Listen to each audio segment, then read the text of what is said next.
Hola chicos, buenos días. Voy a leerles para ustedes lo que es la guía,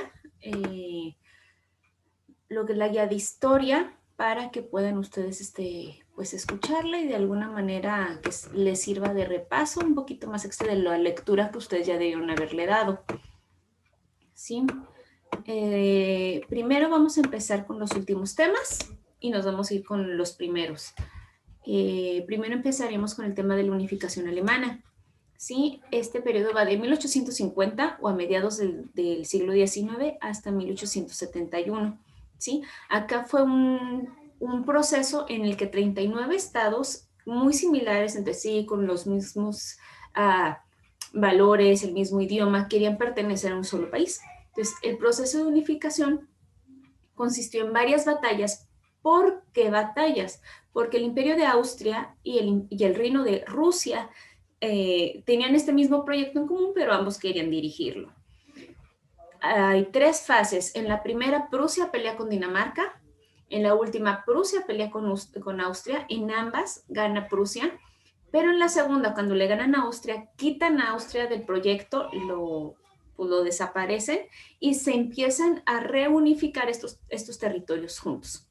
Para 1870, Francia se sentía muy amenazada por este crecimiento de Prusia tan acelerado. Recuerden que estamos en la época del imperialismo, donde los países, no había necesidad de más países fuertes porque se iban a competir por más territorio. Entonces le ganan a Francia y eso pone a Prusia como el completo vencedor, lo une y lo hace ya, como quien dice, ya el país máximo. Se termina de unificar todo y en 1871 nace el Imperio Alemán. Con el imperio o con la unificación del Reino de Italia fue un poco diferente porque no eran 39, eran nada más 8 territorios y esos territorios eran reinos, ¿sí? Había monarquías ahí. Estos pequeños reinos no eran independientes, estaban conquistados o pues habían sido colonizados por otros países, principalmente por Austria, y pues tuvieron que primero pelearse para ser independientes para poderse unificar. También constó de 3 etapas. En la primera, el reino de Cerdeña es el primero que pelea, el primero que le declara la guerra a Austria. Austria pierde y el reino de Cerdeña se hace del control de una parte del norte de lo que es Italia. Después surge un personaje muy famoso que es Giuseppe Garibaldi, con la unificación de las dos Sicilias, que también eran otros reinos, y esto lo une con lo que ya había ganado Cerdeña. Después, Prusia, que es el anterior, el de Alemania, que pues obviamente queda peleado con Austria, les apoya a los reinos italianos para que se puedan liberar del todo con Austria, porque pues, ya perdió, pero quiere verlo derrotado. Y eso hace que se empiece a consolidar este país. Ya por último, Roma es elegida como la ciudad capital. Anexan los reinos pontificios y separan a lo que es el Vaticano, que es el lugar donde vive el Papa, que es una especie de país independiente dentro de Italia, y así es como se conforma Italia. Bien, esto en relación a las unificaciones. Y la fecha es de 1815 a 1871. Prácticamente les toma casi todo el siglo XIX poderse unificar en un solo país. Bien, vamos a ver. ¿Qué es un Estado multinacional? Dice, un Estado multinacional es un Estado-nación compuesto por diversas culturas y en ocasiones estas mismas culturas son rivales y pelean por su control. Es dentro de de un mismo territorio, o sea, el territorio está gobernado por la misma bandera, pero dentro de pues imperio, digamos, hay muchos territorios que tienen diferencias entre sí. Puede ser idioma, puede ser cultura, puede ser religión. Entonces, estos pequeños territorios que son vecinos y que se supone por conquistas ahora pertenecen a un solo imperio, no se llevan bien. Y como no se llevan bien, no se sienten hermanos o pertenecientes a lo mismo el uno del otro. Esto es en el Estado multinacional. Esto pasó en el Imperio Ruso, en el turco otomano y en el austrohúngaro. ¿Sí? Eran tan grandes los territorios que abarcaban estos imperios que obviamente las diferencias culturales entre esos territorios eran muchísimas. Y eso solamente afectó a que estuvieran pues en paz o que se sintieran, tuvieran nacionalismo. A diferencia del Estado-Nación. En el Estado-Nación hay un territorio, hay una población y hay un gobierno que lo dirige. Y esta población, toda la población que está dentro de ese territorio, de ese Estado-Nación, sí se siente identificada entre sí. Tienen el mismo idioma, las mismas costumbres, las mismas culturas, tienen a lo mejor los mismos días festivos, incluso hasta se pueden parecer entre sí. Entonces, en un Estado-nación hay una uniformidad cultural, a diferencia del Estado multinacional, que también sería como multicultural, ¿sí? En el primero, en el multinacional, no hay mucha unión. En el Estado-nación, sí. Esto fue lo que pasó con Italia y Alemania. Eran tan parecidos los territorios entre sí que decidieron unificarse en un solo país por su historia en común, por su idioma, por su cultura. En el caso de los italianos, se sentían todos estos reinos antepasados del gran imperio romano de la antigüedad. Entonces, eso les hacía tener pues mucha unión entre sí. Ahora, ¿cuáles eran los países imperialistas o que competían en esta carrera por el dominio de más tierra? Era Inglaterra o Gran Bretaña, que es lo mismo, Francia, Estados Unidos, Alemania, Rusia y Japón. Una gran consecuencia de estas tensiones que generaba el imperialismo, de estar conquistando, de ser el que tiene más tierra, de estarse peleando, de irse a la guerra con el vecino, provocó a la larga la Primera Guerra Mundial. Bien, cuando hablemos de industrialización, ¿sí? Ya sabemos que es un proceso por el cual una nación empieza a trabajar por medio de máquinas, o sea, con la tecnología, para producir en gran escala. Y hubo dos revoluciones industriales que cabe la pena mencionar. La primera es la revolución industrial, la primera, donde se utiliza como fuentes de energía el vapor y el carbón, y únicamente surge en Europa. Y después tenemos la segunda, más avanzado el tiempo, donde las fuentes de energía es el petróleo, la electricidad, y se expande por el mundo. Los países colonizadores o imperialistas llevan la tecnología y llevan el avance y la civilización a los países colonizados o conquistados, aunque esto lo hacen más con un fin egoísta de ellos ser los dueños de los medios de producción y no tanto por compartirlos, sino para seguir aprovechándose de esos recursos, pero ahora en las colonias. El imperialismo es la actitud política basada en dominar otras tierras, y esto lo hacían no nada más para demostrar que podían, no, lo hacían con un interés económico.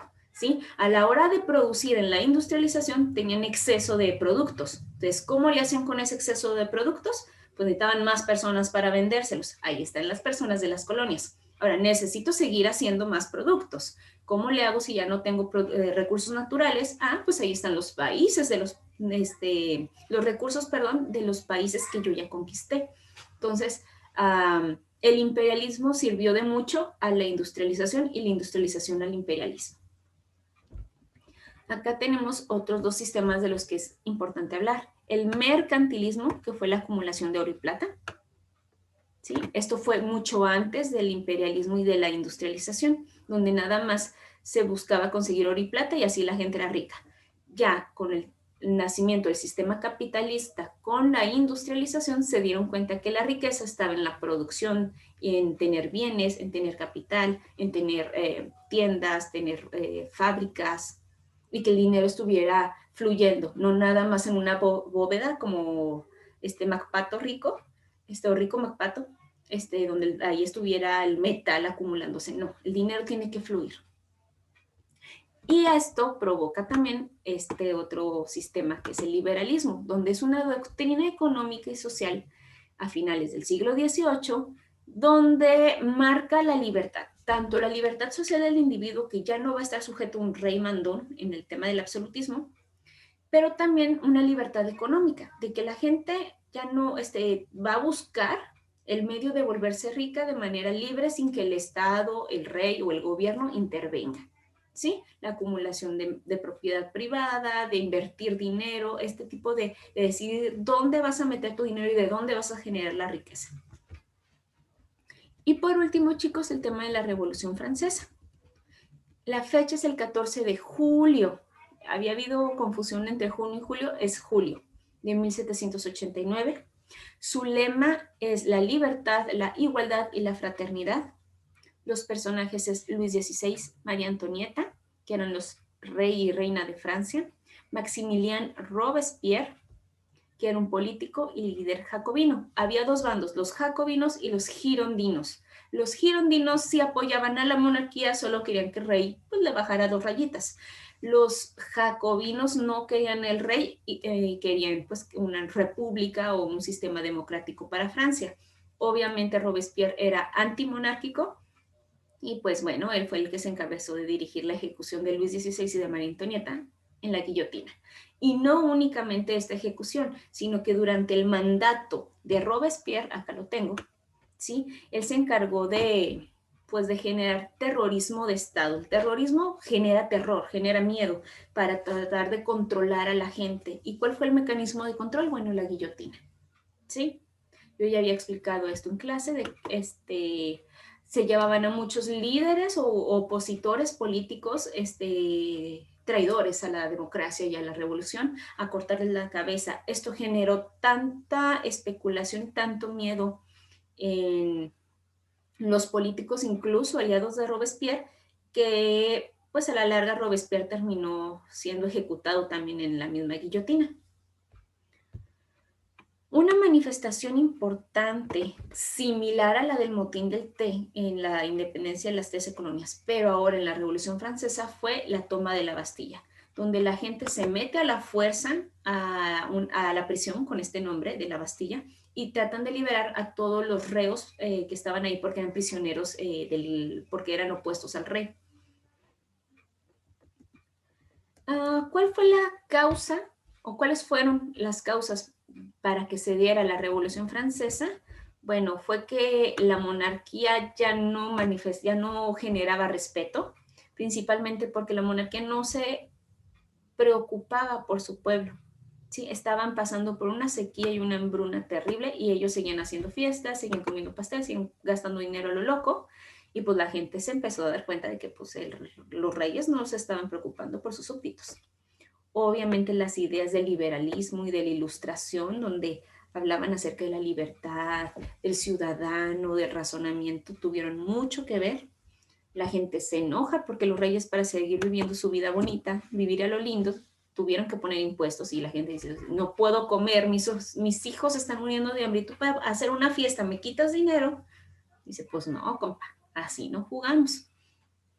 Y por último es que la burguesía, esta clase social, pues tenía aspiraciones políticas, quería pues tener mayor control, dirigir, ser tomado en cuenta y por culpa de que había un rey absolutista, pues no se le permitía. Entonces, todos estos factores fueron un caldo de cultivo para que las cosas estallaran y empezaran a cortar cabezas a lo loco.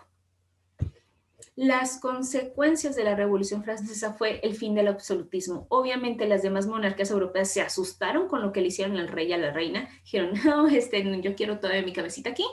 Si el pueblo se enoja, yo voy a hacer lo que el pueblo quiera. Entonces los reyes pierden mucho poder, se vuelven monarquías constitucionales o bien surgen muchas democracias.